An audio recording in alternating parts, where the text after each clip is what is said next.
বেশিরভাগ ক্ষেত্রেই অনেকের বাড়িতে বা ফ্ল্যাটে দেখতে পাওয়া যায় রান্নাঘর এবং ঠিক রান্নাঘরের পাশে বাথরুম।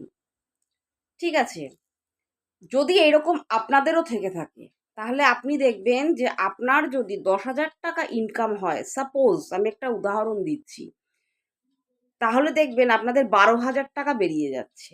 কোনো না কোনো পারপাস বেরিয়ে যাচ্ছে, হেলথ ইস্যু আসবে বিভিন্ন এবং তার জন্য অর্থ বেরিয়ে যাবে। তাহলে এবার আপনি কি করবেন? বেশিরভাগ ক্ষেত্রেই সেটা দেখা যায় যে রান্নাঘরের পাশেই বাথরুম রয়েছে। এরকম যদি কারোর বাড়িতে থেকে থাকে তো এটা তাদের হবেই।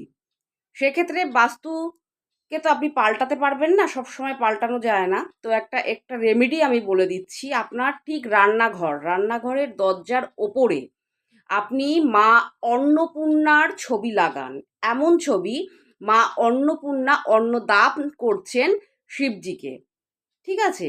এইরকম ছবি রান্নাঘরের দরজার উপরে লাগান। দেখতে পারবেন এর ফলে অর্থ সঞ্চয় হবে এবং কিছুটা হলেও আপনাদের বাস্তু দোষ কিন্তু কাটবে।